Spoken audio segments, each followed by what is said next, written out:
Hello friends, thank you so much for tuning in today. In today's video, we are going to be talking about setting financial goals and how to effectively set your financial goals. So if it's the first time you are seeing my face, please don't forget to hit the subscribe button. And so the reason why you actually subscribe is just for you to get notification each and every time I post a new video and just to join the family, to join the team. And if you are a returning subscriber, thank you guys so much for watching these videos. You guys make this channel what it is, and I really appreciate how you take your time to actually watch these videos each and every time. So please also don't forget to your friends and family, share it with them and let them like this video. Okay, so in today's video we are talking about how to effectively set your financial goals. I know a lot of times we tend to talk about what it is, but how do you do it? So this is what this video is about, and I do hope that you will enjoy this video. All right, so the first thing that you need to do is you need to understand what is a financial goal. So what is a financial goal? What does it entail? What does it actually talk about?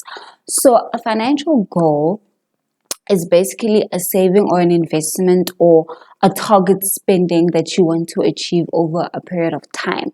So this could be something like, for instance, you want to be able to save to pay off your mortgage bond. You want to be able to save for your children's education. It could be your student loans. You're tired of the university calling you to pay back the money.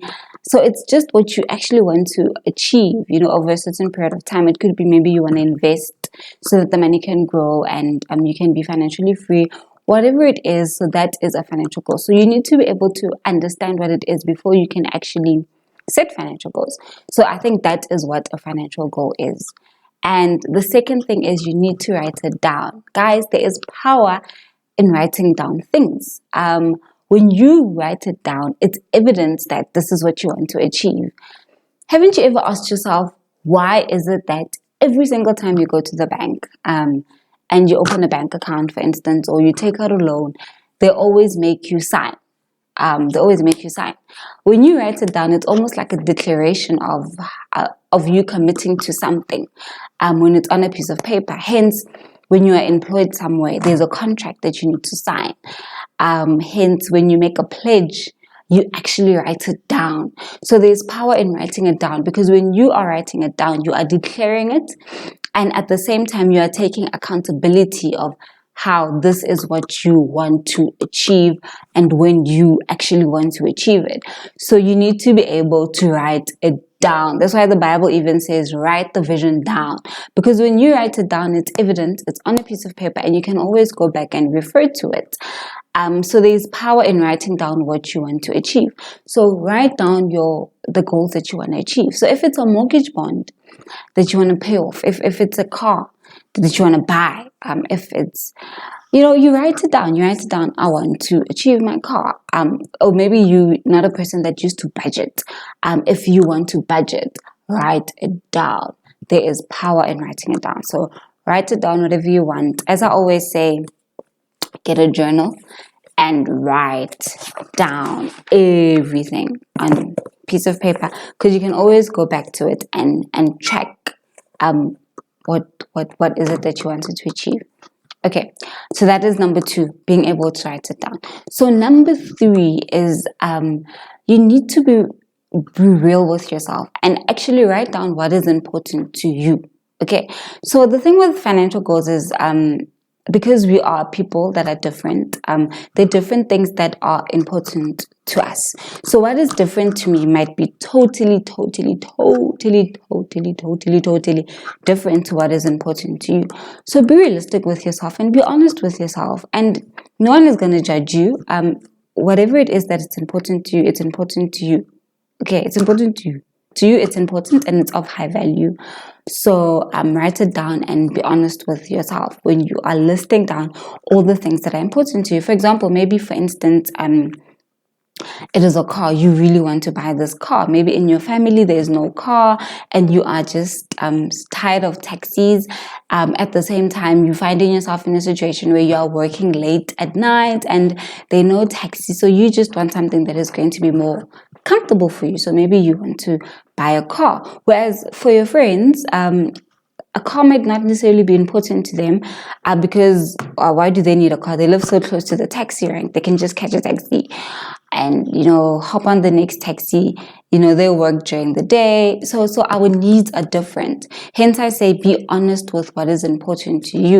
Maybe, for instance, you want to start saving for your child's education. Maybe you feel like you want to take your child to a private school instead of a public school. So hence, okay, my child is 3 years old this year. In the next 4 years, they will be attending primary school. So let me start saving for that. So that is what is important to you. So I can't basically come here and choose for you and say that, no, this is what is important to you. We all have different things that are important to us. And it is valid. Whatever is important to you is valid. So just be honest with yourself and write it down, whatever is important to you. Okay. And obviously, number 4 is you need to be able to classify your financial goals. Okay. So we get what we call long-term goals and we get what we call short-term goals. So your long-term goals would be your goals that you want to achieve in the next 5 to 10 to 20 years. So it's your goals that obviously they're not going to happen this year. They're not going to happen this month. It's something that is going to happen in the long run. So be able to classify your long-term goals and your short-term goals. Your short-term goals would be what you specifically want to achieve in the next 1 year or in less than 5 years. This is what you want to achieve. So write down all the goals that you want to achieve in that period of time. So for example, a car, maybe that you want to, going back to our example, a car. So you want to be able to pay off your car or buy a new car. So that's a short-term goal. That's something that you can achieve in less than 5 years. You can actually buy a car and finish it off in 5 years. Whereas something like a house, maybe you want to buy a family house. That's something that takes long. I know, for instance, paying off a bond could take about 20 to 30 years. So you need to be able to set those goals for yourself. Hence, I say what is important to you. Write down your goals that you want to achieve now and the goals that you want to achieve in the long run. And that will be able to help you prioritize and to see what is important. And it's also going to just give you direction when you're sorting out your finances on what to prioritize for now.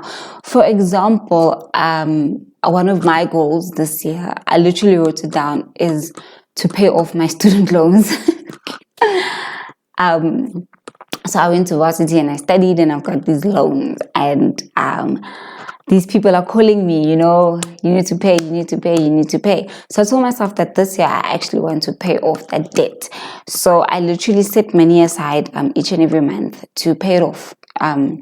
Because it's quite a lot of money. So obviously I might not finish it this year, but I can finish it in the next 2 years. So that is what is important to me as my short-term goal. And obviously my long-term goal would be to buy a house.